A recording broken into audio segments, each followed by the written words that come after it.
तो आज हम लोग सॉल्व करेंगे ये वाला question. Prove that 9 to the power 1/3 into 9 to the power 1/9 into 9 to the power 1/27 से लेके इन्फिनिटी तक इज इक्वल्स टू 3। तो हम लोग देख सकते हैं 1/3 1/9 1/27 ये 1/3 से मल्टीप्लाई होते जा रहा है सारे नंबर्स। तो हम लोग क्या करेंगे, इसको एक तीनों को मर्ज कर लेंगे। हम लोग जानते हैं कि अगर बेस सेम हो तो एक्सपोनेंट को कैसे मर्ज करते हैं, ये ऊपर वाली पावर जो अगर पूरे मल्टीप्लाई में रहता है तो ये ऐड हो जाती है, ये एक्सपोनेंट की प्रॉपर्टी होती है।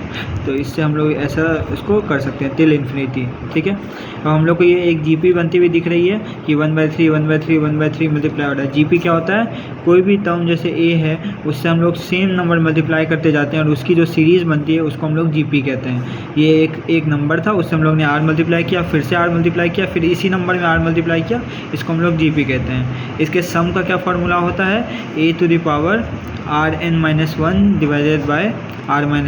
इसको हम लोग ऐसे भी लिखते हैं a1 - r power n divided by 1 - r। वो सेम है, बस माइनस माइनस वो कॉमन ले लिया है। तो ये होता है सम ऑफ कोई भी नॉर्मल टर्म्स। इसमें r क्या है, रेशियो जो नंबर मतलब मल्टीप्लाई हो रहा है, a क्या है फर्स्ट टर्म, और n क्या है जितने नंबर ऑफ टर्म्स हैं। इसमें एक और फार्मूला होता है, इन्फिनाइट जीपी रहती है, अगर इन्फिनाइट जीपी का फार्मूला रहता है a/1 - r। ये फार्मूला रहता है इन्फिनाइट जीपी का। अगर जीपी इन्फिनाइट है, जीपी इन्फिनाइट कब होगी, जब इन्फिनाइट नंबर ऑफ मल्टीप्लाई हो रहे होंगे, मतलब ये इन्फिनिटी तक जा रहा होगा। इसमें एक और कंडीशन रहती है कि r जो होना चाहिए मॉड r लेस देन 1 होना चाहिए। मॉड r लेस देन 1 होना चाहिए, इसका क्या मतलब हुआ कि r की वैल्यू जो है 1 और -1 के बीच में रहना चाहिए। ऐसी क्यों कंडीशन होती है इसमें, ऐसी कंडीशन इसमें इसीलिए होती है क्योंकि मान लीजिए r की वैल्यू अगर ग्रेटर देन 1 हो गई, मान लीजिए r की वैल्यू 2 हो गई, तो हम लोग इसका सम निकाल ही नहीं पाएंगे। मैं आपको एग्जांपल देता हूँ, मान लीजिए फर्स्ट टर्म 1 है तो सेकंड नंबर 2 होगा, फिर 4 होगा, फिर 8 होगा, फिर 16 होगा। इसका सम करेंगे अगर हम लोग तो ये इन्फिनिटी को टेंथ कर जाएगा। तो सम तो इन्फिनिटी को ही टेंथ कर जाएगा, तो फिर आंसर तो इन्फिनिटी हो गया। तो इसका एक परफेक्ट वैल्यू नहीं आएगी। परफेक्ट वैल्यू कब आएगी, जब ये r 1 से छोटा हो। क्यों आएगी मैं बताता हूँ। जैसे 1 है, फिर 1/2 होगा, 1/4 होगा, 1/8 होगा, 1/16 होगा। तो ये नंबर छोटा होते जा रहा है, छोटा होते जा रहा है, तो उसका ऐड पॉसिबल है। अगर हम लोग इसको ऐड करेंगे तो ये जैसे 3/2 हो गया, उसके बाद हमने 1/4 और ऐड किया तो फिर कुछ हो गया, फिर मतलब वो नंबर आसपास ही रहेगा, ये 1 2 3 आसपास ही रहेगा। लेकिन ये देखेंगे तो ये तो डायरेक्ट ऐड होते जो नंबर बढ़ता ही जा रहा है, तो ये इन्फिनिटी को टेंथ कर जाएगा। इसीलिए इसमें एक कंडीशन होती है कि मॉड r जो होना चाहिए वो लेस देन 1 होना चाहिए। तो इसका फार्मूला ये होता है a की पावर 1 - r। ठीक है, तो ये वाली चीज़ हो जाती है।